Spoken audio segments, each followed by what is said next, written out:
ईमानदार माँ जी। Doctor Ravi OPD के काम में व्यस्त थे और हर दिन 100 से भी ज्यादा बीमार बच्चों को रोजाना मिलते थे। वो इस काम को किसी मशीन की तरह हर दिन किया करते।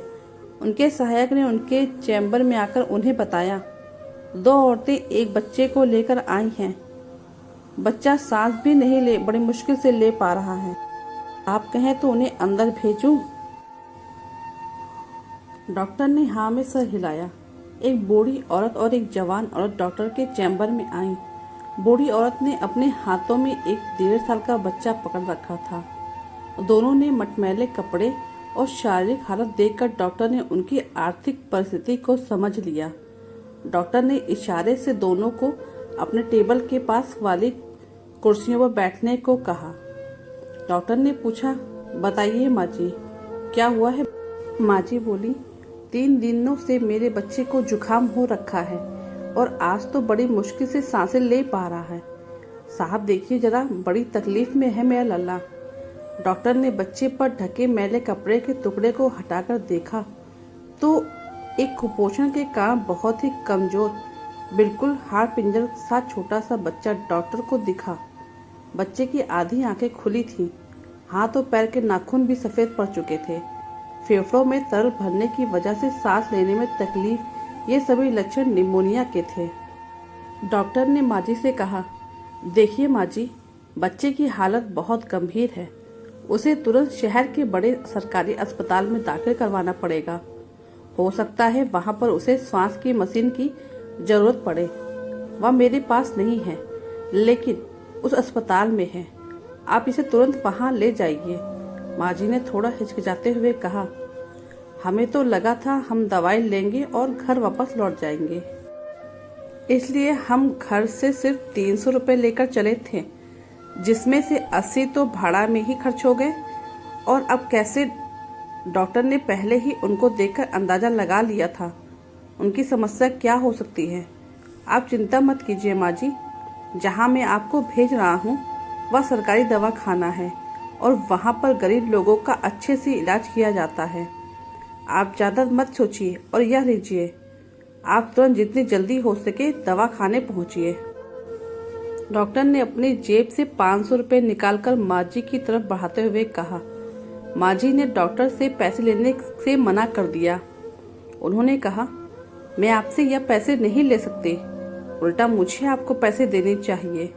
आप फिक्र मत कीजिए, हम अभी बस स्टेशन पर जाते हैं, वहाँ पर किसी से संदेशा भिजवाते हैं। इस बच्चे का बाप कुछ न कुछ करके पैसे का इंतजाम कर लेगा।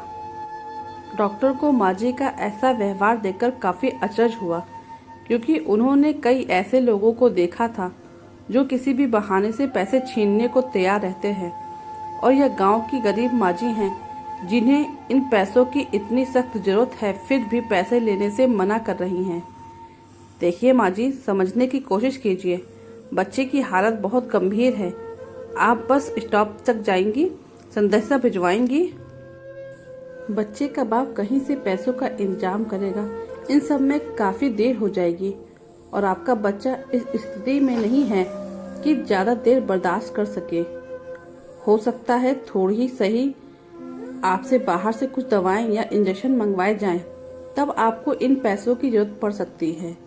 अब ज्यादा सोचने या में समय न गवाइए, और भी पैसे की जरूरत पड़े तो हिचकिचाइएगा नहीं, मेरे पास आ जाइएगा, डॉक्टर ने कहा। दोनों ही औरतें पैसा लेने नहीं चाहती थी, लेकिन उनकी मजबूरी थी या फिर बच्चे की बिगड़ती हालत। उन्होंने बेमन से पैसे ले लिए और अस्पताल की तरफ रवाना हो गए। डॉक्टर रवि फिर से अपनी उसी मशीनी दिनचर्या में लग गए। 3 दिन बाद उनका सहायक फिर से उनके चैम्बर में आया और डॉक्टर से कहने लगा, सर, एक बूढ़ी औरत आपसे मिलना चाहती है। डॉक्टर ने कहा, तो तुमने उन्हें नहीं बताया कि मैं बच्चों का डॉक्टर हूँ? सहायक ने कहा, नहीं सर, आप समझे नहीं। आपको याद होगा कुछ दिनों पहले 2 औरतें एक बच्चे को लेकर आपके पास आई थीं। बच्चे की हालत बहुत खराब थी। उन्हीं 2 औरतों में से एक है। डॉक्टर रवि अपने रोज के बिजी शेड्यूल के चलते इस बात को कब का भुला चुके थे। सहायक के बताने पर उन्हें याद आ गया। माँ जी ने अपने हाथ में रखे 500 के नोट को डॉक्टर के सामने बढ़ाते हुए कहा, या लीजिए साहब आपके रुपए। इसमें से 1 रुपए की दवाइयों के लिए इस्तेमाल भी नहीं हुआ है। अस्पताल में पहुंचते ही बच्चे ने दम तोड़ दिया था। उस दिन तो हम लाश लेकर घर से चले गए थे, और आज जब अंतिम संस्कार हो गया तो आपके पैसे लौटाने आ गई हूँ। बूढ़ी माजी की बात सुनकर डॉक्टर अचंभित रह गया। वह सोचने लगा कि क्या इस कलयुग में भी ऐसे लोग अभी भी जिंदा हैं, और शायद यही लोग हैं जिनकी वजह से धरती माँ इतना पाप होने के बावजूद सबको मजबूती से थामे हुई है। डॉक्टर ने माजी से कहा, माजी आपको यह थोड़े से पैसे लौटाने के लिए धक्का खाते हुए इतना दूर आने की आवश्यकता नहीं थी, और मैं कहाँ देख रहा था कि आपने पैसे दवाइयों में खर्च किए हैं या नहीं।